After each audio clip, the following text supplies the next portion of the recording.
रुहीच्या धुसर डोळ्यांसमोर एक ओळखीची सावली येऊन उभी राहिली. तिनं डोळे वर करून पाहिलं आणि थरथरत्या आवाजात फक्त एवढंच म्हटलं, शिवानीताई. शिवानी तिच्या जवळ आली आणि तिच्यासमोर वाकली. पण तिच्या डोळ्यात ना कुठलं प्रेम होतं ना आपुलकी. रुही स्वतःला सावरत म्हणाली, बघ ना ताई, हा माणूस खोटं बोलतोय. ईशान सर असं काहीच करणार नाही माझ्यासोबत. आणि तू आणि आदित्य जिजूंनी तुम्ही मला इथे का ठेवलंय? आता माझ्या जखमाही भरल्या आहेत. मी इथून जाऊ शकते ना? मला फक्त ईशान सरांशी बोलायचंय. त्यांना सांगायचंय की मी जिवंत आहे. फक्त एकदा. रुहीच्या डोळ्यात आशा होती. तिचा चेहरा ईशानवरच्या अढळ विश्वासानं उजळून निघाला होता. पण शिवानीचा चेहरा अचानक कठोर झाला. तिनं एका झटक्यात पुढं येऊन रुहीचं तोंड पकडलं आणि थंड कठोर आवाजात म्हणाली, तू खरंच एवढी निरागस आहेस की मग ह्या निरागसपणाचा अभिनय करतेस? रुही घाबरली. तिच्या डोळ्यात अश्रू तरळायला लागले. ताई, तू हे काय करत आहेस? शिवानी कटुतेने म्हणाली, ते फोटोज, त्या बातम्या, सगळं तुझ्या समोर आहे. तरीही तू विश्वास ठेवतेस त्या माणसावर जो तुला सोडून दुसऱ्याचा झाला? रुहीनं थरथरत्या ओठांनी म्हटलं, कदाचित काही कारण असेल ताई. ईशान सर असं नाही करू शकत. शिवानी हसली. तुझा हाच विश्वास तुला संपवून टाकेल रुही. पण एक गोष्ट लक्षात ठेव. ईशान आता तुझ्या आयुष्याचा भाग नाही आणि तू जितक्या लवकर हे समजून घेशील तितकंच चांगलं आहे तुझ्यासाठी आणि आमच्यासाठीही. रुहीच्या श्वासांचा वेग वाढला. तिचं सगळं शरीर जणू बधीर झालं होतं. ती हळू आवाजात कुजबुजली, तुम्ही खोटं बोलताय ताई, होय ना? ना तुम्ही ना ईशान सर कुणीही मला समजू शकत नाही. मी जिवंत आहे आणि हे त्यांना कळायलाच हवं. शिवानीनं चिडून दार उघडण्याचा इशारा केला आणि गार्डला बोलावलं. गार्डनं पुन्हा रुहीला खोलीत नेलं. थोड्या वेळानं शिवानी दारात उभी काहीतरी विचार करत होती. आदित्य मागून आला आणि तिला मिठीत घेत विचारलं, ती मान्य झाली का? शिवानीने खोल श्वास घेतला आणि म्हणाली, नाही. आणि मला भीती वाटते की ती कधी मानणारही नाही. आता आपल्याला पुढच्या टप्प्याची तयारी करावी लागेल. दुसरीकडे खोलीत मंद प्रकाश होता. रुही खिडकीजवळ उभी होती. तिनं बाहेर पाहिलं. सगळीकडे शांतता होती. गार्ड डुलकी घेत होता. रुहीनं हळूच खिडकीजवळची जाळी काढली आणि सावधानीने बाहेर पडली. बाहेर अंधार होता. कुत्रे भुंकत होते. एका खांबाच्या आडोशानं लपून ती जुन्या हवेलीच्या मागच्या बाजूनं बाहेर पडली. अनवाणी पायाने घाबरत ती पळत होती. पण मनात एकच विचार, मला ईशान सरांना भेटायचंय. हे सगळे खोटं बोलतायत. ते मला विसरलेले नाहीत. ती हळूहळू राजन हवेलीच्या बाहेर पोहोचली. तिचं हृदय धडधडत होतं. जसं ती गेट जवळ पोहोचली, तिला लॉनमधून हसण्याचा आवाज ऐकू आला. ती थबकली. हळूच पुढे जाऊन गवतावरून चालत झाडाच्या मागून तिनं पाहिलं. लॉनच्या कोपऱ्यात ईशान उभा होता. तो हसत होता. त्याच्यासमोर एक सुंदर मुलगी उभी होती. तिच्या हातातल्या बांगड्यांचा आवाज होत होता. ईशान तिच्या जवळ गेला. तिचे केस हळूच कानामागे सरकवले आणि तिच्या डोळ्यात पाहून म्हणाला, उद्याची रात्र माझ्या आयुष्यातली सगळ्यात खास रात्र असेल तुझ्यासोबत. ती मुलगी लाजली आणि तिनं ईशानच्या छातीवर डोकं टेकवलं. रुहीच्या चेहऱ्याचा रंग उडाला. तिचा श्वास अडकला. ईशानला दुसऱ्या कोणासोबत आनंदी पाहून रुहीच्या पायाखालची जमीनच सरकली. ती हळूहळू मागे हटायला लागली होती. जसं काही तिचं संपूर्ण जगच तिथे कोसळलं होतं. दुसरीकडे एका खोलीत मोठ्या स्क्रीनवर CCTV फुटेज चालू होतं. शिवानी आणि आदित्य आरामात बसून तोच सीन पाहत होते. शिवानीच्या चेहऱ्यावर समाधान होतं आणि आदित्यने चहाचा कप उचलताना म्हटलं, पैसा वसूल ॲक्टिंग केली आहे या दोघांनी. आपण जसं सांगितलं तसंच केलं त्यांनी. शिवानी हसून म्हणाली, आता रुहीच्या मनात ईशानसाठी द्वेष भरलाय. ती कधीच परत येणार नाही त्याच्या आयुष्यात आणि आपल्याला हेच हवं होतं. आदित्य हसत म्हणाला, आणि ईशानला अजूनही माहीत नाही की रुही जिवंत आहे. रुही तर जणू तुटलेल्या काचेसारखी विखुरलेली होती.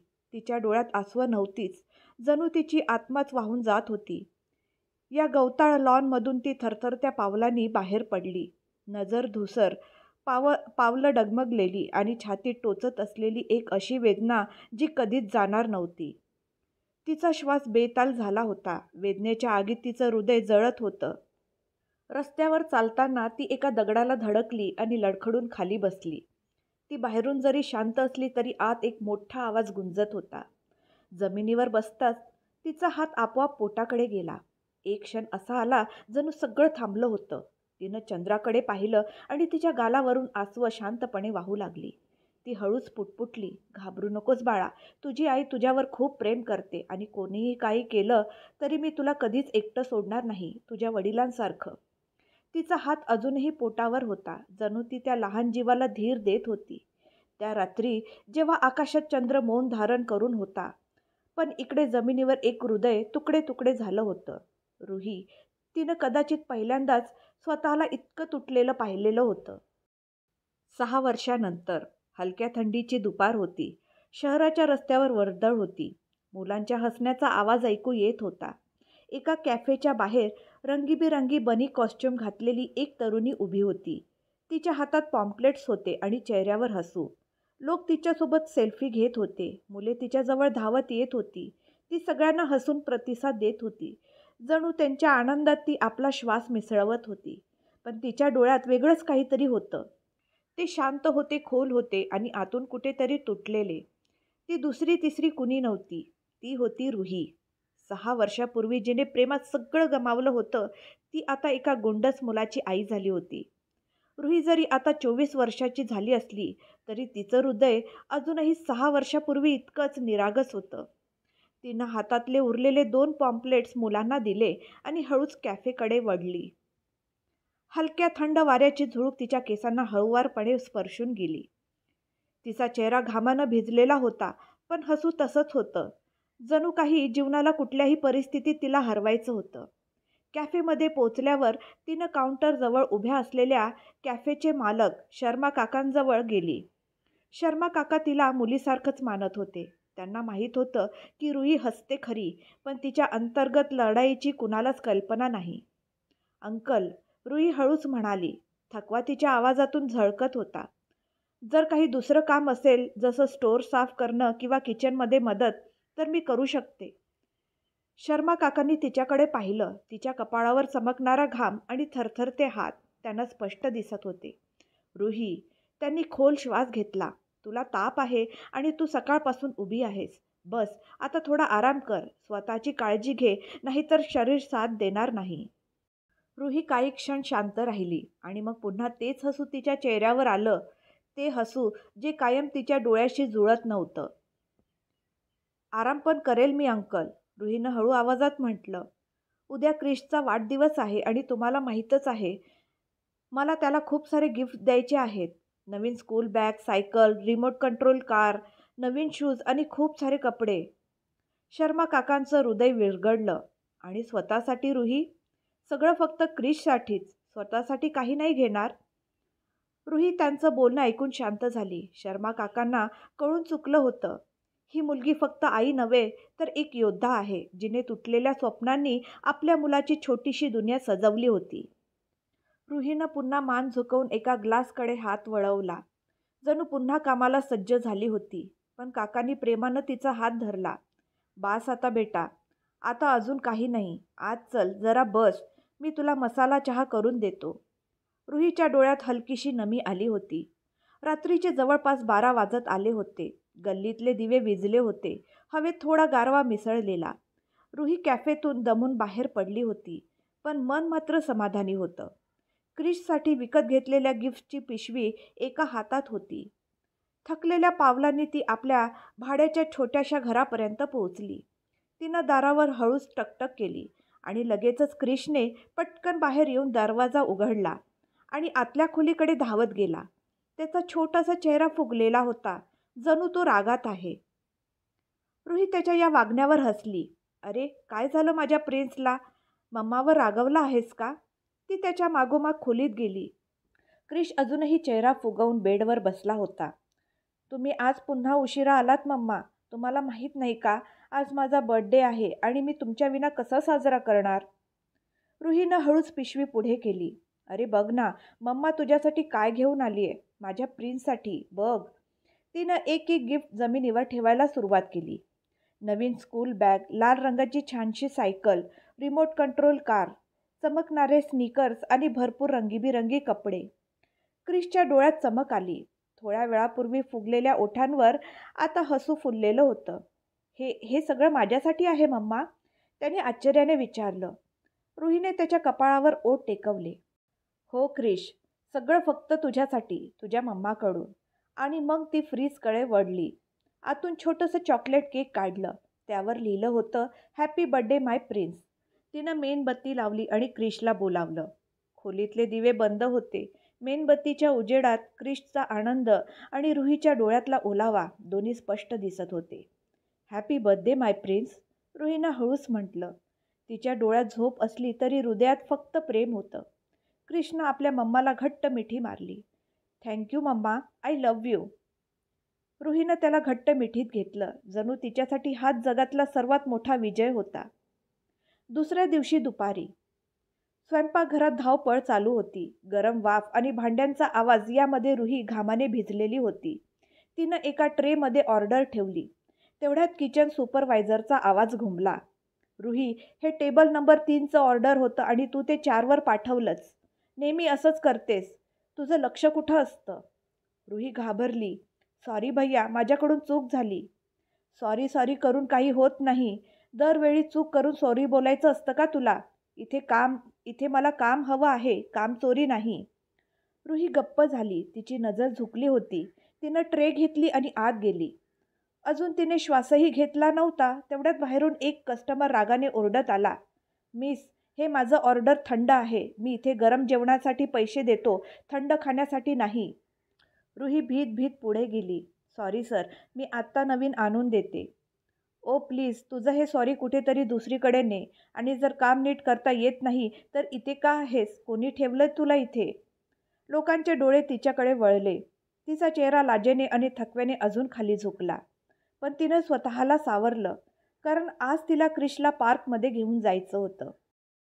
ती जशी आत वळली तेव्हाच मिसेस शर्मा, जी आज आपला नवरा शर्माजींच्या अनुपस्थित कॅफे पाहत होती, रागाने तिच्यासमोर येऊन उभी राहिली. ती रुहीला फारशी पसंत करत नसे. रुही, मला कळत नाही, शर्माजींनी तुला कामावर का ठेवलं आहे? ना तुला नीट ऑर्डर लक्षात ठेवता येत, ना क्लायंट्सला हँडल करता येत. सगळीकडून तुझ्या तक्रारी येतात. सिंगल मदर आहेस म्हणून अजून किती कारणं देणार आहेस? बघ, शक्य असेल तर दुसरीकडे काम शोध. उद्यापासून येण्याची गरज नाही. शर्मा मॅडमचे टोमणे रुहीच्या कानात घुमत राहिले, पण ती काहीही बोलली नाही. फक्त हळू आवाजात म्हणाली, जी मॅम, पुढे असं काही होणार नाही. प्लीज मला कामावरून काढू नका. तिचे डोळे भरून आले. त्यावेळी कॅफेच्या दाराशी उभा असलेला क्रिश, जो हे सगळं पाहत होता, तो तिकडेच थांबला. त्याच्या डोळ्यात हळूहळू पाणी जमा होऊ लागलं होतं. आईला दुसऱ्यांच्या समोर असे बोल ऐकताना पाहणं त्याच्यासाठी कुण्या जखमेपेक्षा कमी नव्हतं. मम्मा, रुहीनं त्याला पाहिलं आणि ती घाबरली.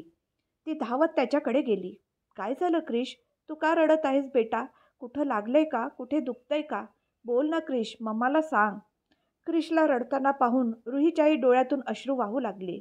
तिनं क्रिशला दोन्ही हातांनी घट्ट धरलं आणि क्रिश तिला बिलगून फुटफुटून रडू लागला. मम्मा, हे सगळे लोक तुला असं का बोलतात? तू तर सगळ्यात छान आहेस ना मम्मा.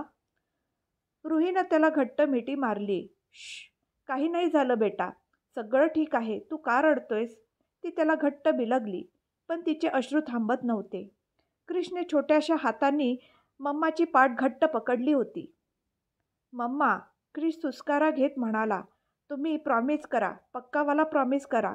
तुम्ही आता काम करणार नाही. मला आवडत नाही जेव्हा लोक तुम्हाला असं काही बोलतात. मी मोठा झाल्यावर खूप पैसे कमवेन, खूप सारे. तुम्ही काही करू नका ना मम्मा, प्लीज. रुहीचा श्वास थांबल्यासारखा झाला. जणू कुणीतरी तिच्या हृदयावर हात ठेवला असावा. डोळ्यातून अश्रू वाहणं थांबत नव्हते. तिनं क्रिशचा चेहरा हातात पकडला आणि थरथरत्या आवाजात म्हणाली, हो बेटा, मम्मा प्रॉमिस करते. तू रडू नकोस. मम्मा आता इथे काम करणार नाही. पक्कावाला प्रॉमिस करते. मम्मा आता फक्त तुझ्यासोबत राहील. चल ना मम्मा, आपण अम्युजमेंट पार्कला जाऊया. तिथे तुला कुणी काही म्हणणार नाही.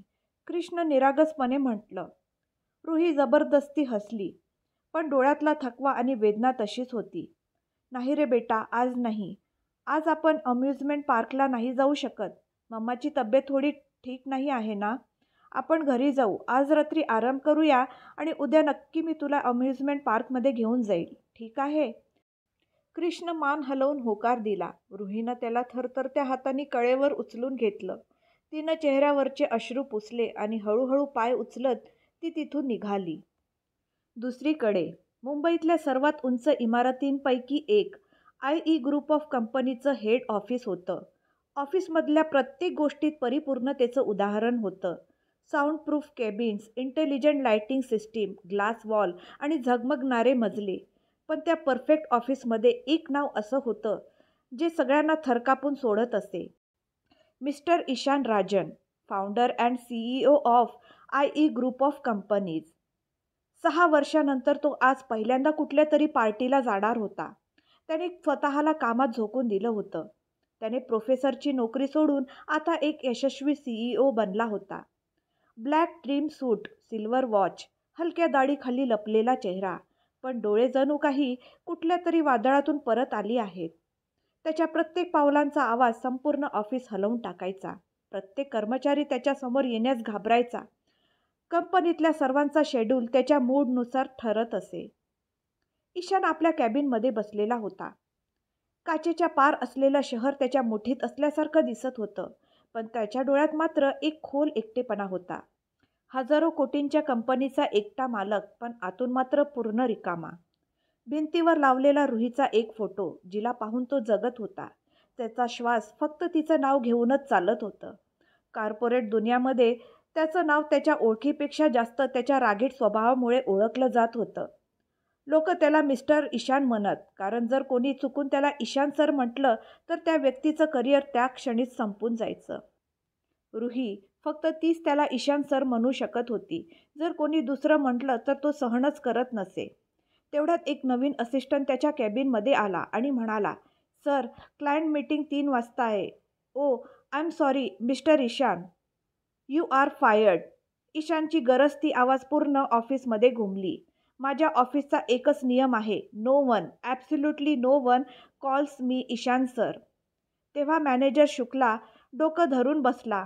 हे भगवान, काय करू मी या मिस्टर ईशानचं? पुन्हा नवा असिस्टंट हायर करावा लागेल. इतके तर पूर्ण 6 वर्षात दिवस नसतील. त्याहून जास्त असिस्टंटला मिस्टर ईशानने फायर केलंय. शुक्ला बडबडत राहिला. कधी कोणी ईशान सर म्हटलं, फायर केलं. कधी कोणी लुक्सचं कौतुक केलं, फायर केलं. अरे, कामाच्या ठिकाणी कौतुक तर होणारच की. जर एखादा व्यक्ती काम करतो तर त्याला आपल्या मालकाची तारीफ तर करावीच लागते ना.